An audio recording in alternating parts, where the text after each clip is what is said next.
Yazi I think mhlawumbe ulele because nakimlaka ayibambi. Cela umsheli iWhatsApp because uzohlala lapho. Or as mhlawumbe wehlile ifoni uyishiye phezulu.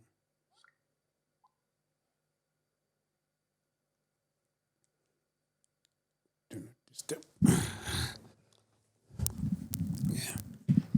So ngixolela mfundisi ngizothi ubuye ngiqalaze kancane la ifoni manje umntwana le i-transport ngisho usisi wami lapha endlini manje i-staff list nokufika late Friday lo bathathayo nokuqala aphume so ngenzela lo uzobahlangabeza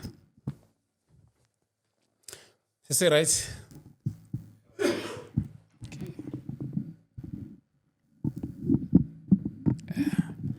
Yeah. Siyabingelela egameni likaJesu uKristu waseNazaretha. Siyabonga kakhulu bazalwane bami ukuthi nijoyine ekuthenini nibe khona la ohlelweni. Hlezi ngisho ngithi mawusuka umzalwane ula usendaweni right kakhulu ke ngoba zonke izinto ezithinta umzalwane ezithinta ibandla nje uyithola khona la. Ngabe kumzalwane ngiyazi ukuthi ezinye zezinto mhlambe engakhulunywa la mhlambe ngasiyo nje kule episode mhlambe ezinye zakamuva kanjalo nezinye ezilandelayo mhlawumbe ungangavumelana nazo mhlawumbe ezinye futhi kwakhona kuyona le lokho akusenzi wena usibone usijudge bese ngathi manje uthi asikholwa kahle ngoba asikhuluma ngento evumelana nawe so umzalwane nje sizothola izinto ezihlukahlukene but okukhulu kakhulu siphokophelele phambili so ke siyabonga kakhulu bazalwane. Don't forget to share, subscribe and even comment if you have any input. Singakuthokozela lokho kakhulu. Niyazi nansi kuyinqubo yethu la njoba kuyishow yabazalwane le before siqale ingxoxo zethu hlezi kuseyinhlizweni zethu ukuthi singaqale konke sikubeke enkosini ukuze yonke into ekhulunywa la uNkulunkulu ayithintela abantu bakhe.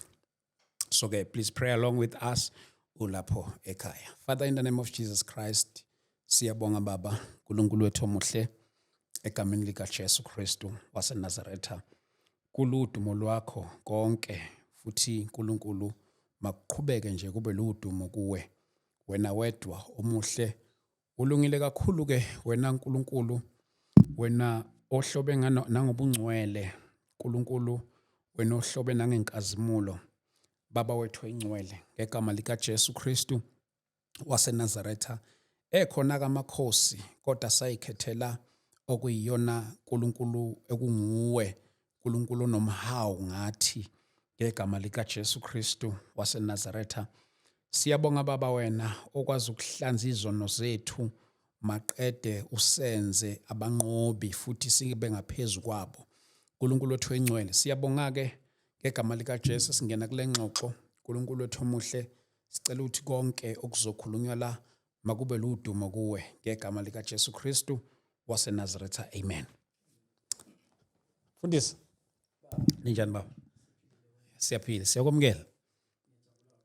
Sihleli nomfundisi Cebe ekhulu ozivakashele la original from Standerton kodwa useKokstad ngokomsebenzi wenkosi. So nje makuthi ukhona ulapho ekhaya ngithi nje ngiqale ngikunikeze just a little of introduction ngaye but ke angam introduce mina nje kuphela bengithi nje qale ngenze nje yona leyo nto leyo encane. Mfundisi mhlawumbe ngiyazi ukuthi baningi abantu abaqala ukubona mhlawumbe ungabanikeza nje ukuthi ubala umfundisi sinaye la namhlanje. Yes sir.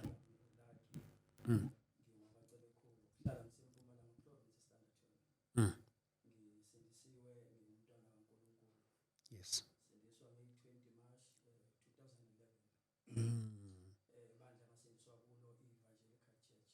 Okay. Oh, evangelical. Okay. Okay. Siyabonga uNkulunkulu mfundisi. Evangelical Church akusiyo le originally yase Ngizothi yakube obaba uTimothy Myeni ileyo ne from Swaziland. I think ngiyazi ngabo nami kakhulu. Oh yafika nangapha ngakoStanderton. Oh. Siyabonga uNkulunkulu mfundisi. Umfundisi futhi sethathile.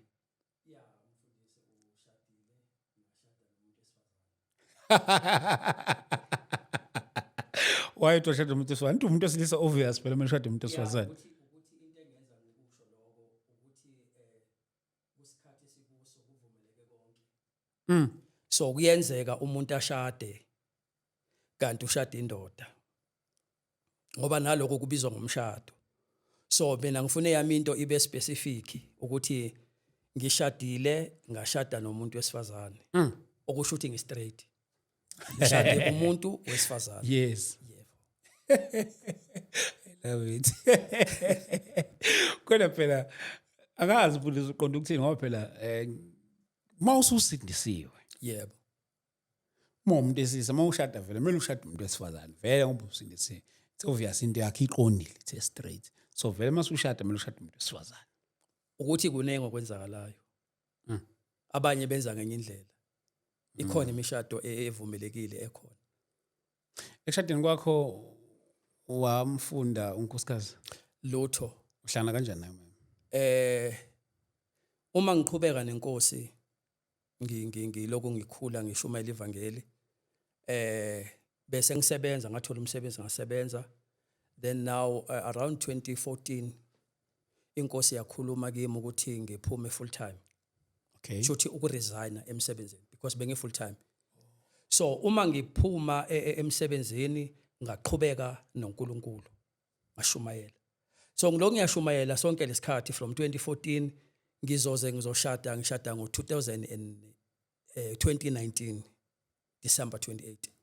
Then inkosi uma ikhuluma kimi ikhuluma ngomshado inkosi iyamveza umuntu ethi yona ngishade naye. Mina akubanga yimi engithi ngifuna ukuyoshada futhi akubanga yimi engithi ngifuna ukudate noma ngifuna ukushela noma ngifuna ukufunda. Angifundanga umuntu. Inkosi yamveza kimi umuntu efuna ngishade nayo. Then uma inkosi imveza ngombono ngase ngithi mina kuyo inkosi uma kuyiyona inkosi esho lento ngicela inkosi iyoyiqinisekisa kuloyo efuna ngishade naye. So that uma ngiya kuye kungabe ngathi ngiyomshela. Wena engqondweni yakho unayi idea ukuthi ubani lo muntu loyo okanye umuntu onjani ohlalaphi? Uma inkosi ikhuluma lento yakhuluma ngomuntu engimaziyo osindisiwe ose full gospel. Okay. Kwakuwu sister engimaziyo kulelo bandla lase full gospel. But ngase ngithi mina enkosini inkosi ayikhulume nakuye usisi. Bese ingagcini ngokukhuluma kuye. Ikhulume la kumfundisi wakhe. Iphinde ikhulume la kubazalwane maybe abawu6. Okay. Ukonfirma lento sorry, ukonfirma lento eyisho kimi. So that mina mangiya ku sister ngingafiki ngimshele. Ngoba akufuneki mangifika kuye ngimconvince ukuthi angivume. Kufanele ngikhulume into ayaziyo nayo kodwa angayitshelwanga yimi ayitshelwe inkosi. So inkosi yayenza leyo nto leyo. Yeah. Yakwenza lokho inkosi. Kuye ke kuconfirmeka kanjani kuyena ubani oconfirma kuye ekuthi ake nanga umuntu engimele ngishade naye? Kusho ukuthi inkosi indlela eyisebenzise kimi yayisebenzisa kuye. Na kuye yaveza mina. Naye ubona umbono. Inkosi iveza mina ithi nanga umuntu ozoshada naye. Kusho ukuthi uma inkosi imveza naye kanti uyangazi because ngumuntu oshumayelayo bayangi-invite nasemabandleni. So nalapho ngake ngaya ngashumayela khona. So uma inkosi ingiveza iveza umuntu emaziyo. Kodwa inkosi ayikhulumi kuye yedwa. Lento leyo. Maybe uzothi masikhuluma ukubonisa kumele mangiboniswa ubonisa umuntu ongakwazi bonisa umuntu nawe ongamazi kuba ukuthi uyambona ukuthi ya nangu la muntu lo nkosikazi awukazi uhlangane naye umbonisa impela mhla umbona ukuthi nangu umuntu ade ngimsho ukuthi boyengimbonisa lo muntu. So kuyenzeka ukuthi inkosi kubonisa umuntu omaziyo. Ya ukhumbule ukuthi i-decision yokunikwa umuntu wesifazane iqhamuka kuNkulunkulu. So uNkulunkulu angakunika nombani. Lo yena afuna ukuthi wena ushade naye. Lo yena mesile. Itsida ngakutshengisa umuntu omaziyo, itsida futhi ngakutshengisa umuntu ongamazi. Because i-decision yenkosi, inkosi eletha umuntu wesifazane endodeni.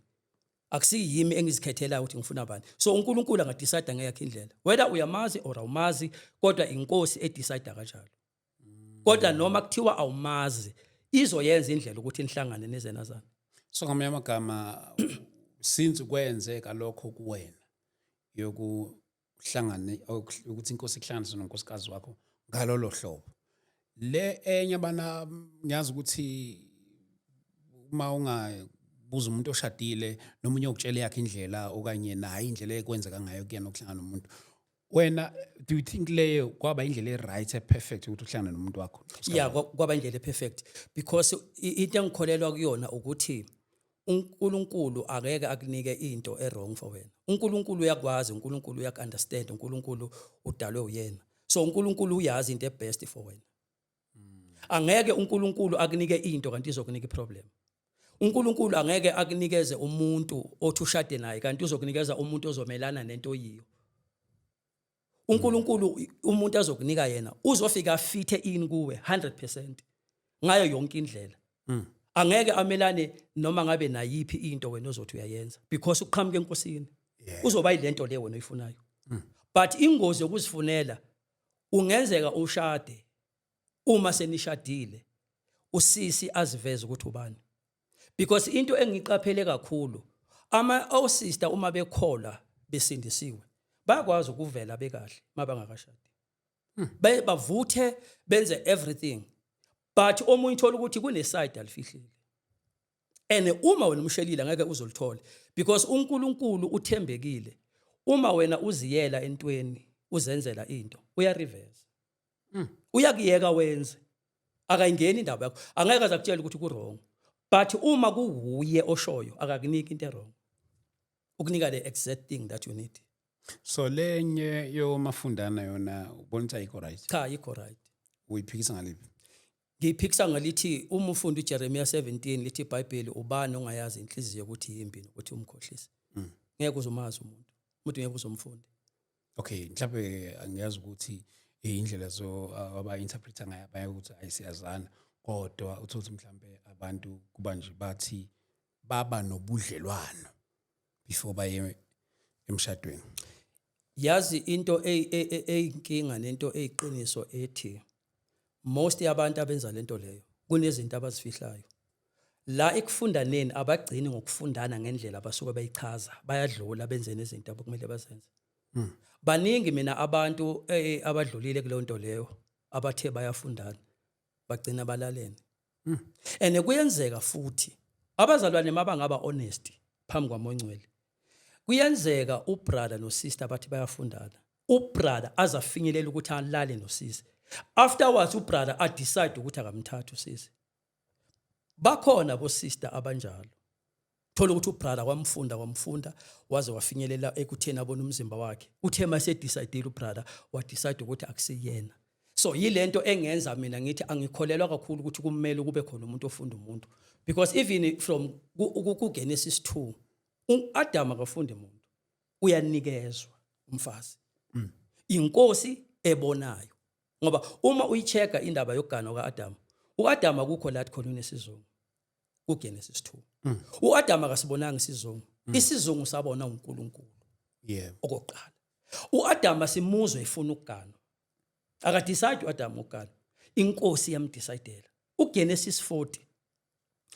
uIsaac uma izogana uRebecca. uAbraham ukhuluma nenceku yakhe.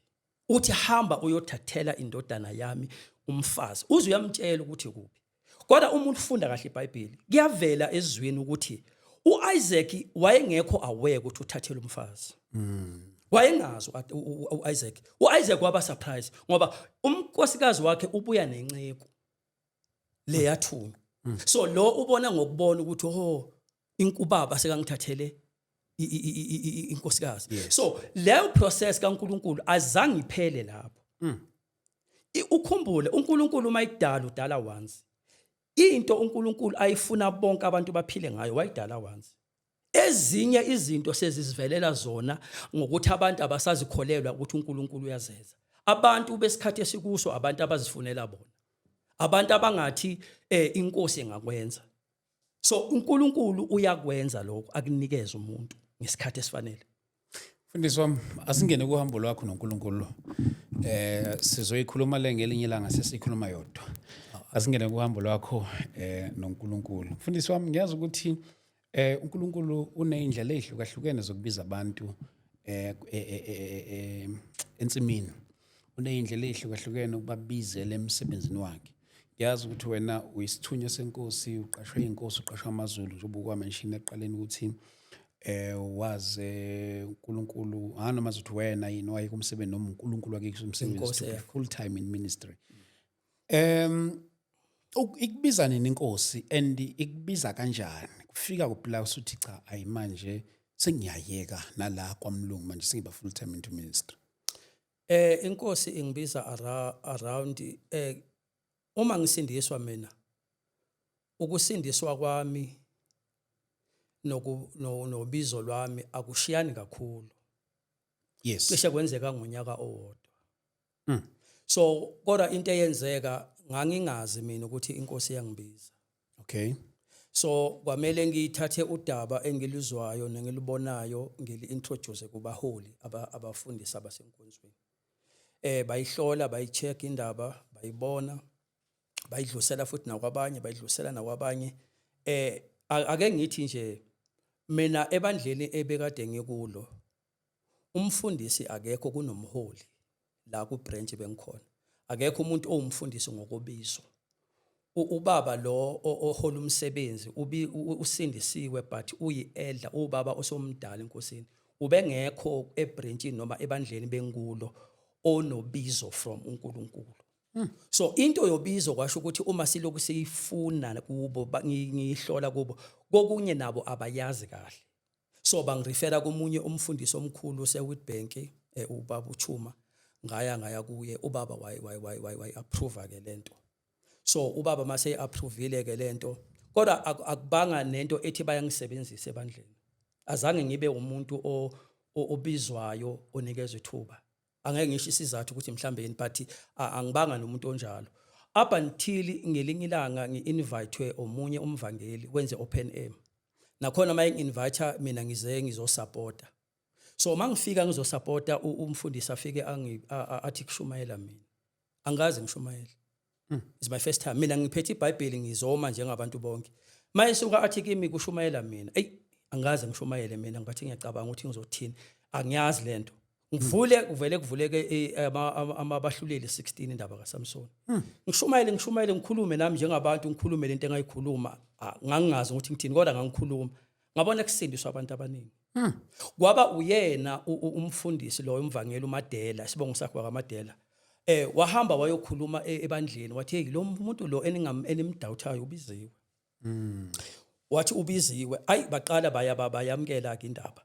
Kwahamba isikhathi ke kakhulu la inkosi esekhuluma khona ngokuthi ngibe full time. Then ngase ngiyaresigna kaMlungu. So uma ngiresigna ngaqhubeka ngashumayela. Okay. So uma ngishumayela angikabi nathende angabi nalutho ngiyenza ama open air.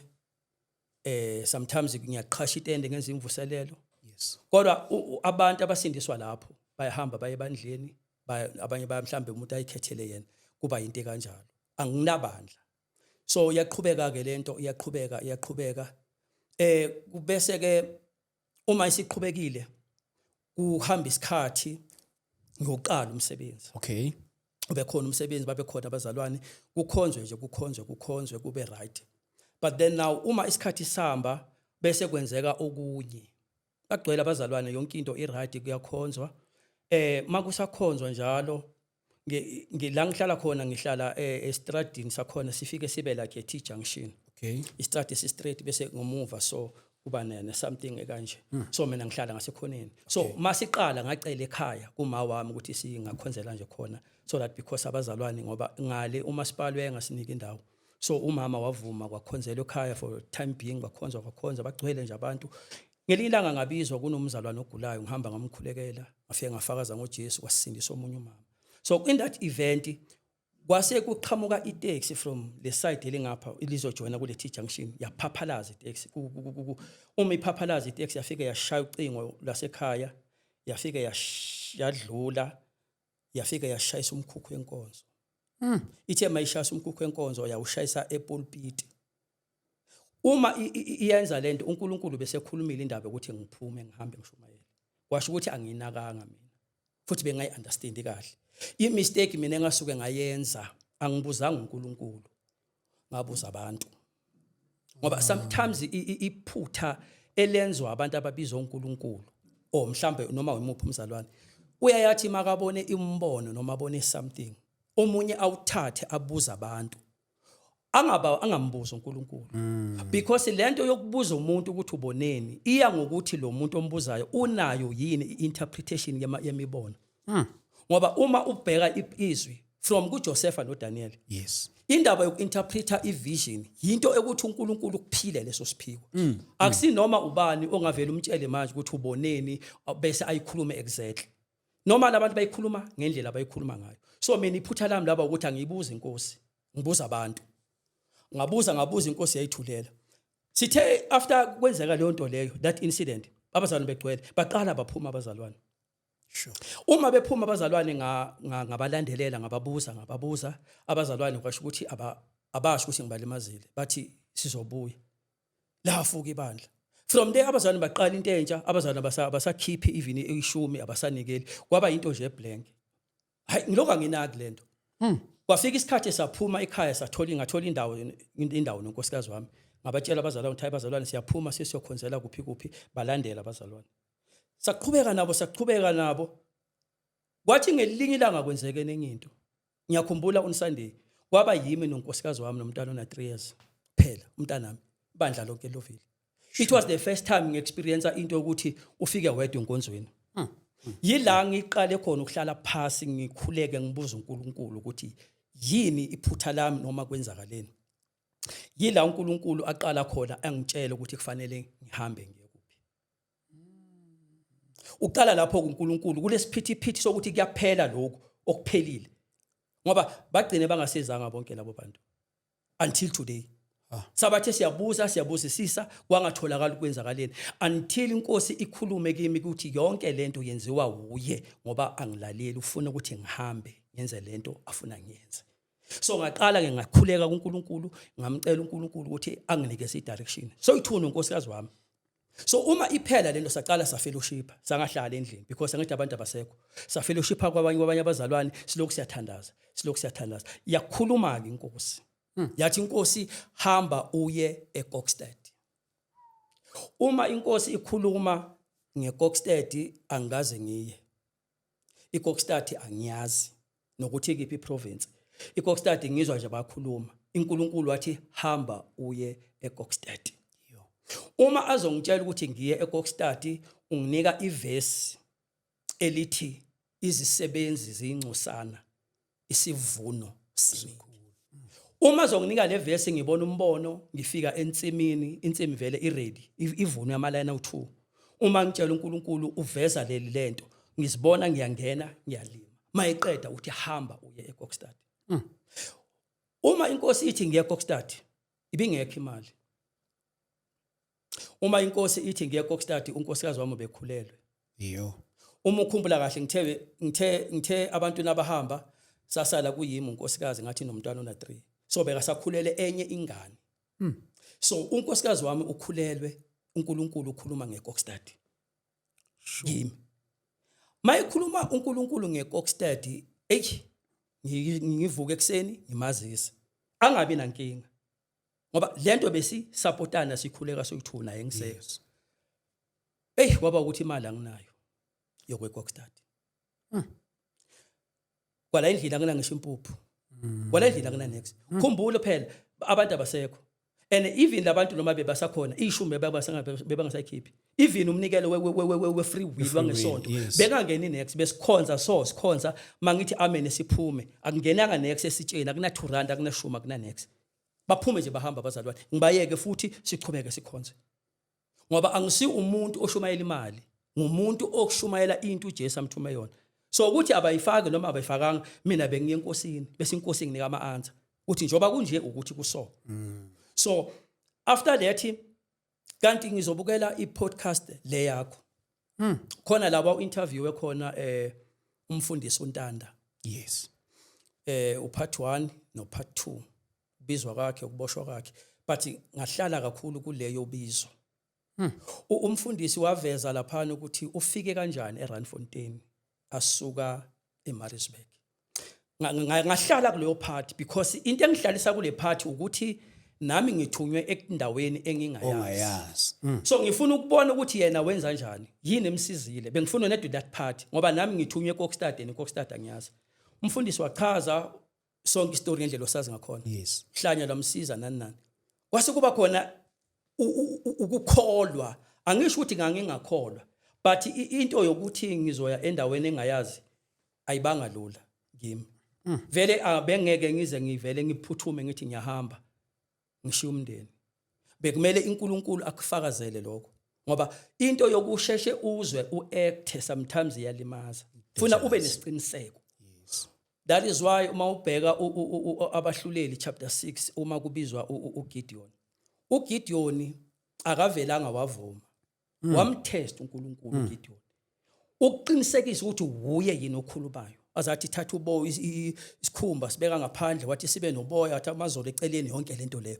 ubefuna iconfirmation ngoba indaba yobizo akusiyinto nje yokuvele uvuke ekseni uyiphuphe ubizo lahluphekisa umuntu obizo uNkulunkulu kaMampela akusiyo lento abantu abaningi abayicabangayo ubizo yena enye into ubizo lufuna ukuthi uzincame uzidele ubizo liyakhalisa ngoba uNkulunkulu unendlela yakhe mayekubizile akakubiza vela akunika izinto so abantu abaningi these days bavele bangene ku ministry ngathi kuna something special abazoyithola ba end up bakhuthuza abantu ba end up bekhohlisa abantu oyoung lion the way basibiza ngakhona mawuthi uyalalela uyafika kulento yabo lento yabihlaza hey madoda ufike uthi uyamlalela lo mfana ozibiza young tsunami ubone ukuthi isehlaza lento mncane kakhulu lo mfana una age of 15 uzibiza young lion angisho ukuthi akabizwanga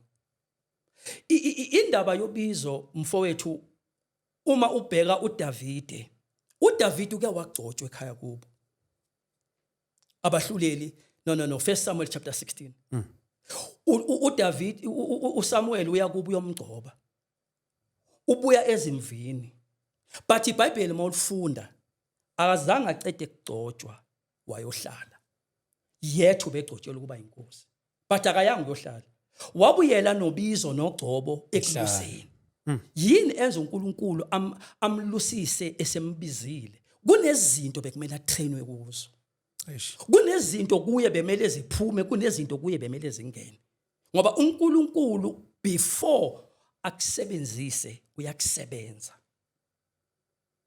yabona man of God ngiyafuna ukuthi sifike nakule part njoba usubhizi usilandisa uyakubiza inkosi yakutshela igama yakhuluma ngeKokstad and then neyikhuluma ke nomem kwaya wena qala noma nahamba nonke and ukufikeni kwenu nifika kanjani mhlambe nalapha awusize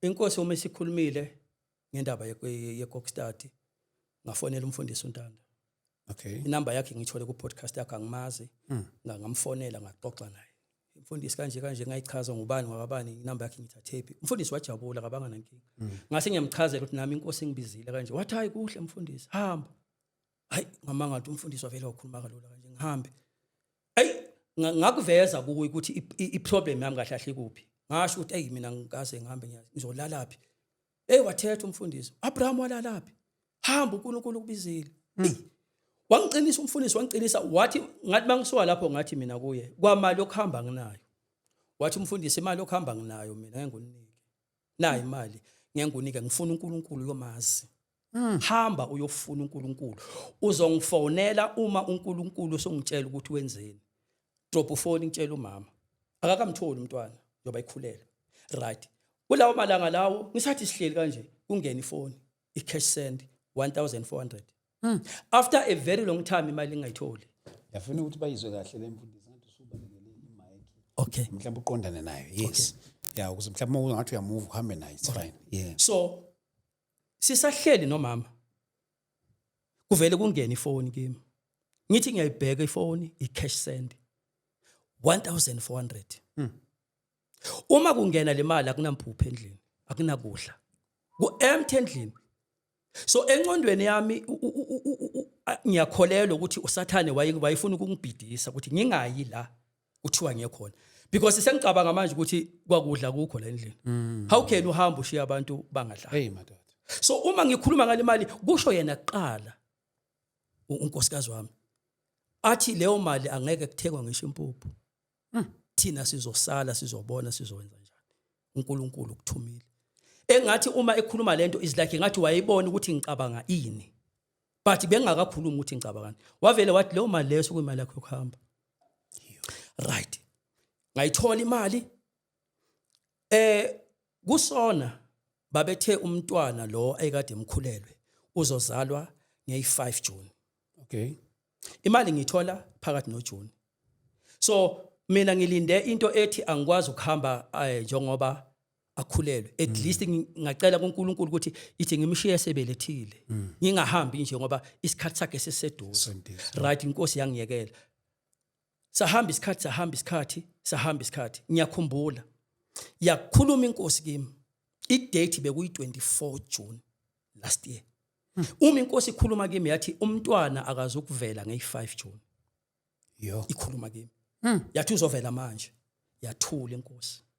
Ekseni mangivuka ngimtshela. Ngithi yazi uNkulunkulu uthi umntwana awuzukumthola nge5 June. Immediately ngisho njalo waqalwa ama labor pain, waphuma waya etoilet. Waqalwa imihele. Lo mntwana engikhuluma ngaye uvele nge24 May ngo2:20.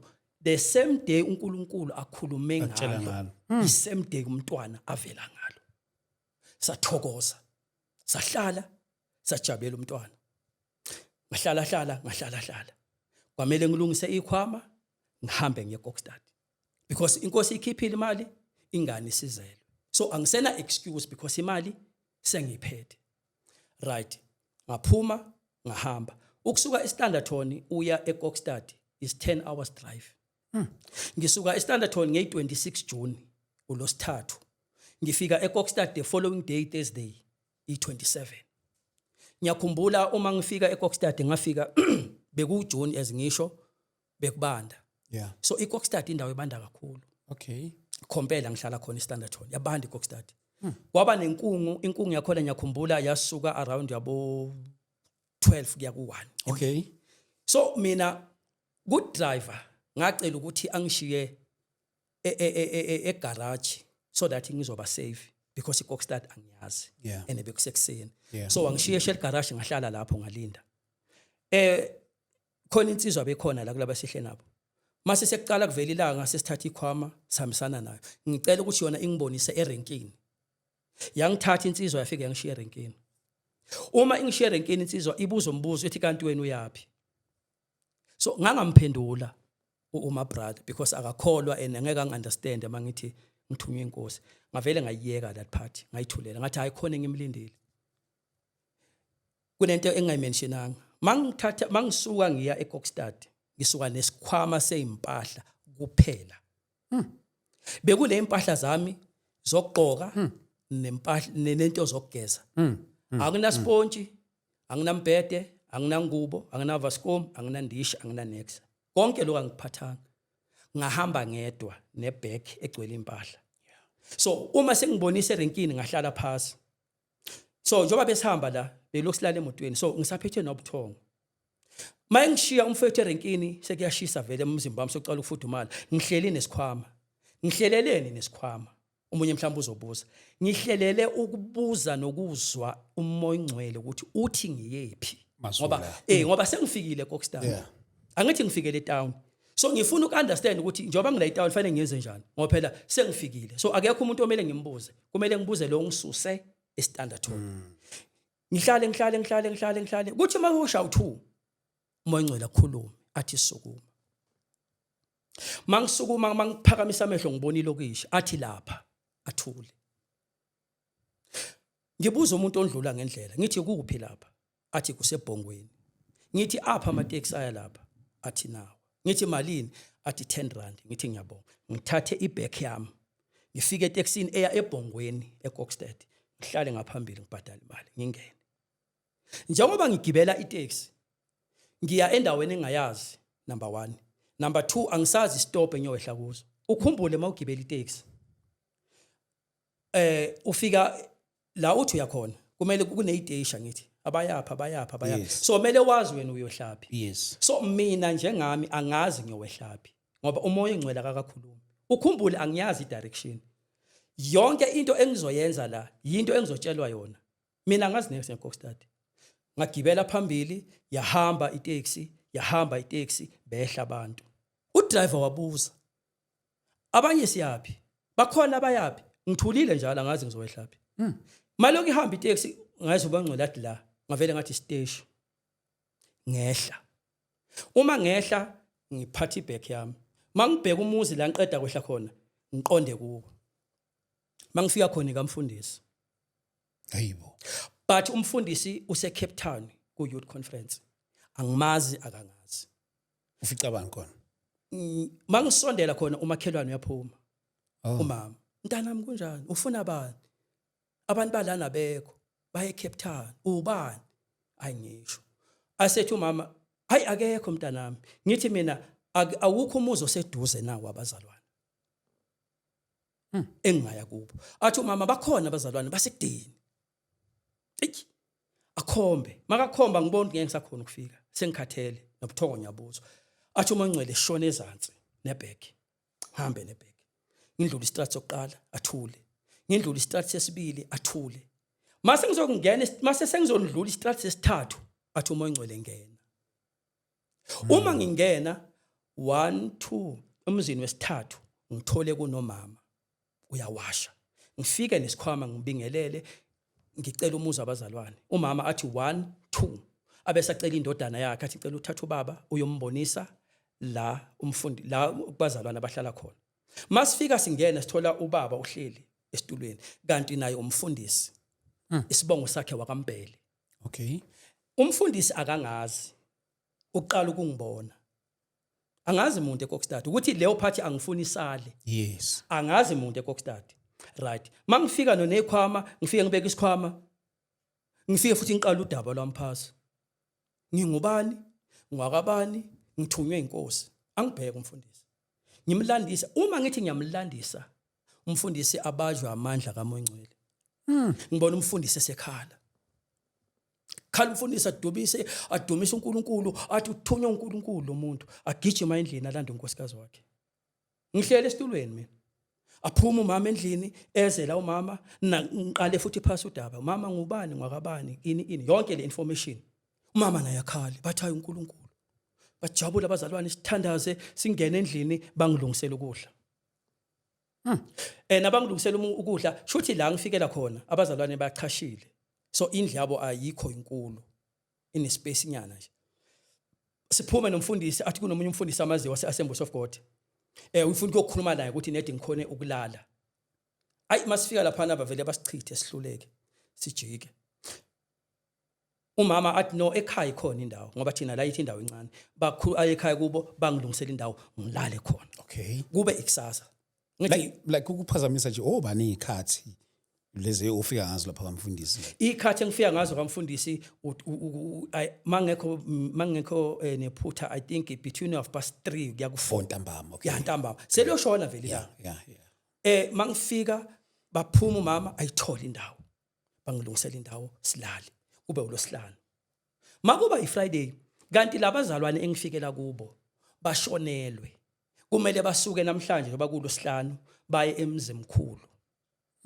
indaba zomncwabo uma beshonelwa abazalwane sekuba ne challenge number 2 ethi bazowenza kanjani ngami bafonele abafundisi fraternal yase Kokstad abafundisi befraternal bathumele abantu abawu2 umfundisi uNocanda dokotela uNocanda umfundisi uNyamakazi Okay. bafike kimi nabafika kimi sihlaleni kanje phasi sonke endlini ngiqale futhi phasi udaba lwami the same thing lebelo ngikhuluma ngiphinde nakubo ngichaze ngoba mele bazi ukuthi kwenzakalani ngifunani Yeah. sishare indaba sishare ayi bayizwe baphumele ngaphandle ngathi ba communicate nalabantu mhlambe nabanye abafundisi ukuthi kanje ngathi kube nombono ohlukayo khona abangathi bayi accept ngoba khona ngathi abanye bathini ayi babuya abazalwane mababuya abazalwane ikhulunywe sichubeke sikhulume mase saqhubeka sikhulume uNkulunkulu uMoyingcwele avela bamba umfundisi uNyamakazi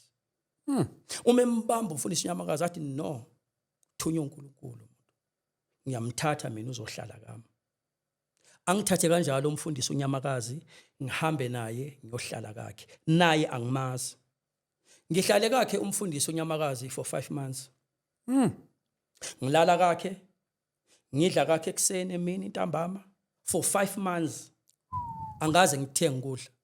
Sure. Ayikho into engeke ngayenza. Wenzani kulo 5 months nje ubuhleli la? Kulo 5 months njoba ngihleli. Ngithe mase sengihlangana nefraternal. Bathi abakwazi ukungivumela ngisebenze endaweni uma ngabe ingekho iletter of recommendation from la ngibuya khona, ngoba kuke kwaba khona isigameko. Umfundisi othile wafika eKokstad athunywa uNkulunkulu njengami.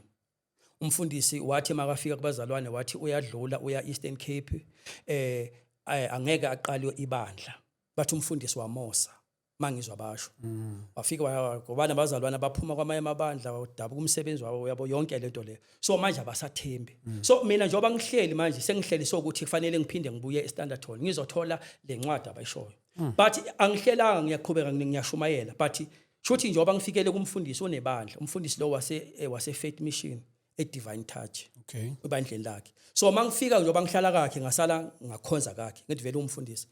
Nasebandleni bengishumayela nakuphi ngishumayela. But le engizele engithunywe yona ibengakayiqali ngale reason. Okay. Ngelinye ilanga kwashona eKokstad kwenye indawo. Umfundisi engihlala naye wathi nomfundisi asambe siye khona la kushone khona umzalwane Nyamazi. Okay. So eKokstad abenzi njengase Standerton. eStanderton makuthiwa kushoniwe, umfundisi akavamanga ukuya emoshari alanda isidumbu nomndeni. Kuba umndeni wodwa oziyela lapho. So laphana ngathola into ehlukile ukuthi nabafundisi baba khona. So wangithatha saba lapha. Masifika amalungu omndeni abona lo shonile. Washo ukuthi bazofona abanye ababuye ekudeni bathi sicela ningaqhubeki nathi sifuna ukumbona. Kanti njengoba bathi bangaqhubeki iplan likaNkulunkulu kunento ayenzayo. Kunomunye umfundisi okhona la esimthola la. Naye wazana nomama oshonelwe. Isibongo sakhe wakachekela. Uyiprison wathi usebenza ejele. Okay. Uma umfundisi eselapha ngisondele mina kumfundisi. Sicoce sibingelelane sazana. Umfundisi bese athi mfundisi wena ufike kanjani eKokstad? Wena ubani wakabani? Ayi nami ngisintroduce. Hayi mina mfundisi buye eMpumalanga kanje. Mangisachaza udaba lwami lolu bengitshela lona lesikhwama. Amandla amangcwele ambambe. Hawu masaxoxa ngibona umfundisi uyakhala. Hawu nomfundisi nawe uyakhala. Athi uthunywa uNkulunkulu. Athi uNkulunkulu uyayiveza lento okumele uyenze inkulu. Mayiqeda naye asho ubekhonza African Gospel ngaphasi kuka baba uBishop PR Chiliza. Wow. Ngithi mina uBishop Chiliza ngiyamazi but ngimbona kuma YouTube. Athi ya ngoNovember 16 uzobe ase Eastern Cape kunendawo bathi Mount Elif.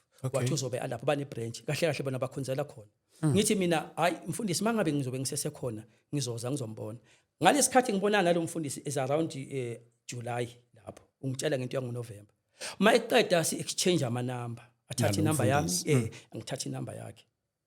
Hayi kanti umfundisi mayithatha inamba yami uzofonela uBishop Chiliza. Yena. Okay. Makafonela uBishop Chiliza axoxe lo daba athi kunomuntu ofike nesikhwama. Lo muntu kanje ubuye eMpumalanga uthi ubiza uNkulunkulu. uBishop athintwe yinto ethi usuke nesikhwama. Athi uBishop kanti basekhona abantu ababizwa uNkulunkulu kaMampela na. Dala ngagcina ukuzwa mina lento. Athi uBishop no ninake leyo ndoda leyo. Yena imbheke ukuthi ukuwenzani unjani. Nakasuka lapho umfundisi abuye kimi ushekela. Ubuya unginika inamba yababuchiliza. Athi hayi uBishop ngikhulumile naye ungamfonela nje uxoxe naye akanankinga. Hayi khamba isikhathi ngithatha ifoni ngiyamfonela uBishop. But uma ngifonela uBishop angifuni lutho kuye. Ngiyaxoxa nje naye. Ngiyabuza ukuthi kuyenzeka yini uNkulunkulu ambiza umuntu amlalele ayenze into uNkulunkulu ayishoyo bese azithola ngathi uyastaka kule plan kaNkulunkulu. Izinto zingenzeki kodwa ilalelile. Wathi uBishop hayi kuyenzeka nciko. inkosi yayikufundise lokhu nalokhu bese athi kimi wena ufike kanjani kokstad uma ngimtshela immediately ngimtshela ngilalele uMoncwele akukhulume kuye ukuthi uthunyiwe lo muntu akonfirm akangazi naye hey ngibuzwa athi okay uyamazi noCanda ngithi mina yangiyamazi athi angizoke ngifonele yena ayi ngidrop ifone ngiyeke kanti njoba fonela uba unoCanda ufuna ukubuza ngami ukuthi since ngikhona endaweni bangibona njani yonke that information ubaba lo seka recommend uyakhuluma lento ayikhulumayo ngisuke eKokstad ngibuyele ekhaya eStanderton khumbula ngithi ngithe kufuneka iletter of recommendation yes ngifike ngapha mangiqeda kufika ngapha kanti ubishop uzosuka la hlala khona uze esekhunda eMbalenhle ubishop Chiliza khona abazalwane abam-invitile abese uyangifonela ubishop abuza ukuthi ngikuphi ngithi hayi bishop ngiseStanderton athi hayi mina ngizofika eMbalenhle singabonana ngoba ngifuna ukukubona singakhulumi over the phone ngithi mina no akunankinga bishop arrange ngihambe ngiyombona sihlale kanje naye athi ngicela uqale phasi usindiswe phi yonke lento besishare ngiyichazela ubishop uma ngisayichazela ubishop inkosi uMoncwele confirm kubishop ukuthi ngimbizile akangisize ngizwe ubishop yena esekhuluma athi uNkulunkulu uMoncwele uthi bizile ngikusiza umfundisi ushekela mangikhuluma naye angicelanga lutho kuye angizange athi angisize angifunanga speaker angifunanga tende sasicocela general angazi naye ubishop njengoba sikhuluma angikhulumanga lutho ukuthi anginatende angina speaker anginalutho mina ngifike ngabeka nethu udaba lwami kwase kuba inkosi ekhuluma kuye ukuthi akangisize ayikho into engicelile kuye so ubishop wathi no mfundisi kufanele masubuyele emuva ungitshele ngizokhuluma noShekela ngikhulume nabafundisi bakusiza kwenzeka lokho ngithe mase ngibuyele emuva wangifonela uShekela wathi no sikhulumile noBishop sicela ubeke idate yokwenza imvuselelo yonke into isikhona sizokunika itende sizokunikeza isound bakhona abantu abazodumisa ukhona ukeyboard player njoba ngishilo ngathi ngifike nesikhwama mina itende belingekho ispeaker sasingekho mina ngakuthiwe nje kimi kwathi wahamba uyeKokstad so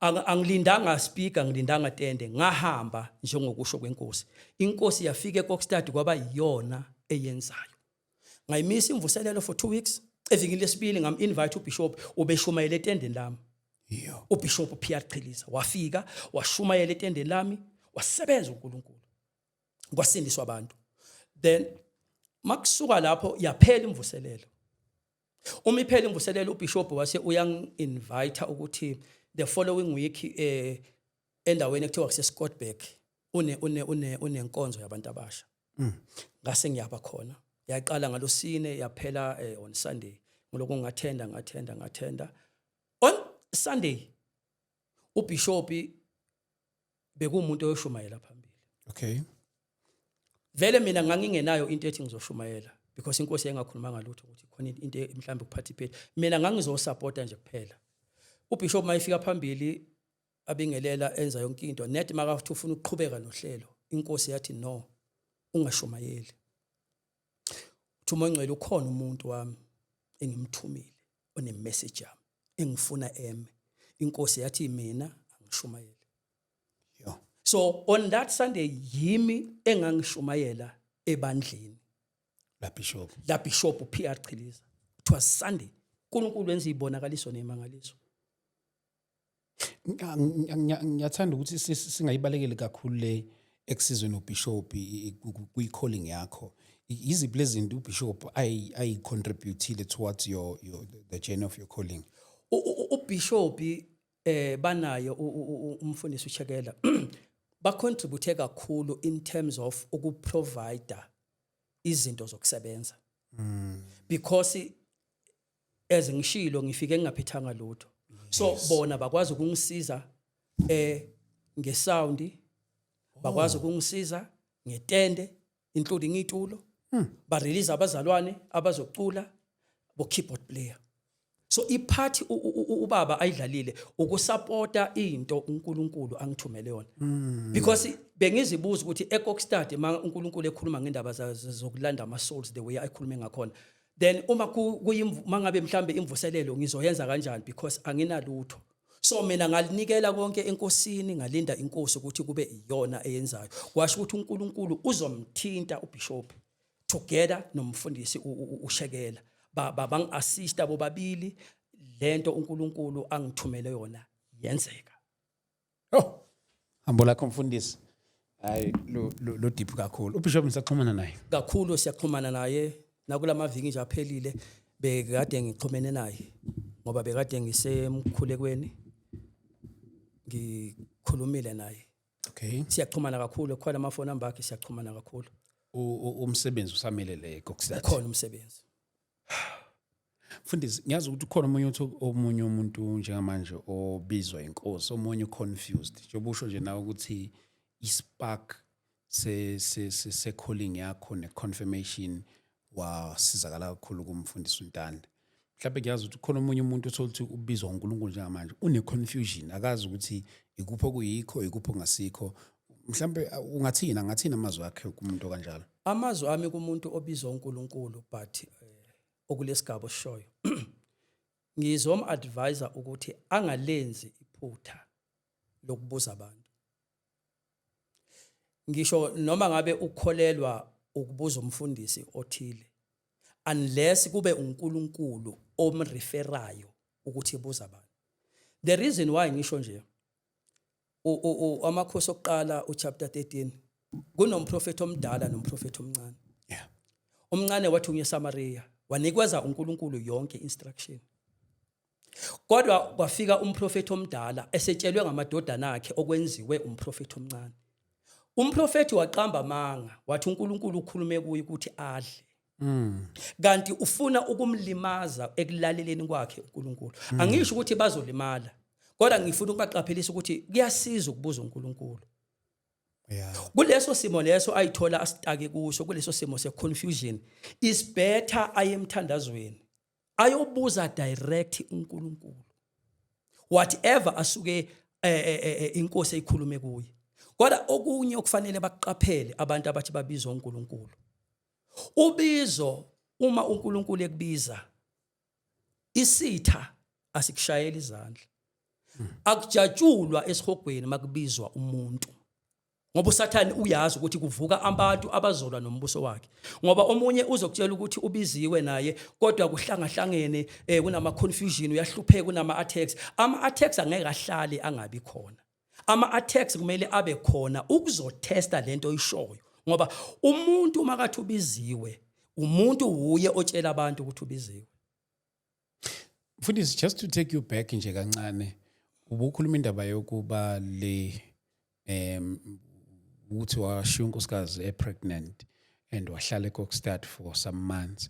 Kulo 5 months ubuyani yombona since ubumshiye okonje vele wamenshini ukuthi wayizwa indaba yakhe ekutheni wambona umntwana. So kahle ufuna ukubuyisela ekutheni njengoba umshiye ekhaya vele nabantwana.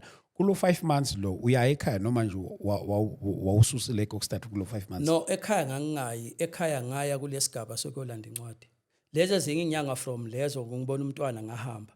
Mhlambe ekhaya mangaphosise ngiye end of October kuzoba uNovember. Or between October. Since ufike ngayiphi inyanga? Suke ngifike ngoJune 26. Or since ufike ngoJune. Yeah. Bes communicate kuphela bengakazi. Yes. So ekhaya ngiya between uOctober. Ngoba ngiyakhumbula ngathi mangibuya eKokstad ngabuya iviki la nge8 November ngoba ebandleni enkulu umfundisi wakhona bekane appreciation bekunenkonzo yeappreciation. So ngabuya ngalelo viki lelo. Kodwa from leso sikhathi leso bengingekho ekhaya. Ubesele yedwa esele nenkosi. Akazange abe nenkinga. Akazange abe nenkinga. Into uNkulunkulu afike wayenza. Yonke into abekade ikhuluma kimi ube ikhuluma kuye. Ngoba into ngangicela mina kuNkulunkulu ukuthi angifuni le ndaba iqhamuke ngami ngedwa. So that ngenzela ukuthi singabi nokungaboni ngasolinye. Akube inkosi nayo emtshela izinto nezinye futhi itshele mina. So that mangiza nento ukuthi inkosi ithi naye athi inkosi ngitshelile. Simila to indaba yomshado. So nakule ndaba yobizo ngangimcelile uJesu ukuthi Jesu okukhuluma kimi nakuye ukukhuluma. Ukuze mangimtshela into kungabi ngento ethi uyosala nobani. Kwasho ukuthi vele azange indaba yokusaba ibe khona. Umuntu okholwayo, umuntu omsabayo uNkulunkulu, umuntu osupportive wangisupporta kuleyo nto leyo up until today. namanje usamile Namanje usamile ekusupporteni ubizo uyangisupporta, lwakho. usupport ubizo lami. Mfundisi wathandaza ngempela enkosini. Kunjalo.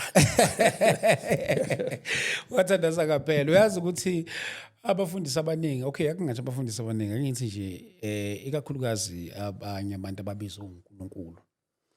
Ngake ngakhuluma nomunye umfundisi ukuthi kunabantu ubizo labo selushabalele ngenxa yamakhosikazi wabo. Umuntu ubizo lwakhe impela lufe ngenxa ukuthi ushade nomuntu ongal-understand ubizo lwakhe. So ngijabulela wena ekuthenini ukuthi uNkulunkulu akupha unkosikazi wa-understand ubizo lwakho noma ungekho for isikhathi eside kodwa amentweni ukuthi u-understand ubizo lwakho. Yeah, lento oyishoyo yabanye aba-end up banama problems yilento yokudate. Isizathu sayo yonke lento sikukhuluma ngayo, isizathu sokuthi uyifunele umfazi. Uma kuyinkosi, ngiyaphinda ngisasho, uma unkosi ikufaka emshadweni ungazifunelanga unkosikazi, angeke ikunikeze into errong. Kunezwi lapha uMatthew uthi uJesu, I think uMatthew chapter 6 or chapter 1 uthi angeke, chapter 6 malehla lithizwe angeke umntana wakhe acela inhlazi umnike ufezela. Bese athi uJesu, uma ninenibabi nikwazi ukwenzela abantwana benu okuhle kangakanani uyihlo sezulwini, funani iqala umbuso kaNkulunkulu nokulunga konke kuyonezela. So mistake yabantu abaningi including ingceku makufika kule party le yokushada, yile party sensitive and abayinotice ngoba uSathane uma ngabe umhlulile ebusheni, uSathane is guarantee ukuthi uzokushaya mawushada. Ziningi ingceku ezishaywe uSathane ngokuthi azenze zithatha amakhosikazi wrong because of abathandazi. Because uma uNkulunkulu ekuthume njobe engithumile, let's say kube ngashela intombi ethandwa yimi efonwa yimi, what if bengizoshela intombazana bengeke understand lento, ngabe kumanje ngidivorceile because akekho umuntu bezovuma ukusala endlini while ngihambile. And akusukuthi umama endlini ngimshiya ngoba angifuni ukuhamba naye, kodwa inkosi ibisakhuluma ukuthi ngihambe ngedwa. Hayi ukuthi angeke ahambe. Sengisho ukuthi uma ikhuluma ngekokstadi azange ithi thatha umndeni wakho, yavele yathi hamba wena wedwa. Nakuye yamtshela yathi wena sala la endlini nabantwana lo ahambe. Sengisho ukuthi ukube ngangishelile mina angicabanga ukhona umuntu obengavuma ukusala yedwa. Phela mina la ngihlala khona yimi nonkosikazi wami, abekho abanye abantu abakhona. So uma ngingekho kami uye yedwa nabantu abami abawu2 endlini. Akekho umuntu wesi3 uye nabantwana. Ukusho ukuthi makezwe into ethi ugodlo kufanele athembe inkosi yena. Nami la ngikhona ngiyathandaza futhi ngiyazi ukuthi ayikho into ezomehlela ngoba angeke inkosi ingisuse eduze kwakhe ingithume iphinde ivumela abantu bambulale. Angeke uNkulunkulu akwenze lokho. Ngiyabona nje kube kwakuwe lapho uyothi hey awukho usethole isenentombi entsha le kokstadi yikho ngasabuyo wangizalisa wangishiya kanje lolu bizo lolu. Futhi wami abantu abadi ukuxhumana nawe bakuthola kanjani mhlawumbe before banikeze indlela zakho zokuxhumana nawe, mhlawumbe nje sungasho lakhe lokugcina bese unikeza abantu indlela zokuxhumana nawe uma ukuthi sikhona. Engingawasho nje amazwi okugcina ukuthi uJesu uyabuya. Ya uJesu uyabuya and uyabuya masinyane. So kubazalwane indaba yokubuya kaJesu mabangayithathi njenge chorus. Ngiyazi omunye mhlambe angakhuluma into ethi kudala sizwa basho. Kunjalo isizathu esenza mhlawumbe babone ngathi kune delay. Uma ufunda u1 Peter chapter 3 verse 9 lithi iBhayibheli inkosi ayilibali ngesithembiso sayo. Kodwa yanibekezelela. The reason why sibona ama delay is not because of uJesu ushintshile. Sibekezelela. Uma inkosi ingavele iqhamuke manje kungenzeka okubuhlungu kakhulu. Baningi abathi basindisiwe abangeke bahambe. Ngokwendlela abaphila ngayo basindisiwe. Ngoba into ethinta ukubuya kaJesu noma into ethita irapture ayidependanga kuphela ukuthi usindisiwe. Idepende nasekutheni ungcwele yini. Wow. Mfundisi siyabonga. Tholakala kanjani? inamba yami 076 Yes. 739 3725 076 739 3725. Umsebenzi ukuphi lapha eKokstad? Ngiseshaya moya. Kundaze seshamoya. Ya, eshaya moya. Okay, vele indawo nje sobala. Ya. Okay. Bazalwane, siyabonga kakhulu lapha emakhaya sihleli naye umfundisi ebekhulu all the way from le Kokstad la khona ngomsebenzi wenkosi. Ngithemba ukuthi khona nicoshile khona la manifuna ukuxhumana nathi feel free 0788 417 844. Siyibonga inkosi. Bazalwane bami okwamanje ake sibambe la sibonane kwi-episode yethu elandelayo. God bless you. Hey,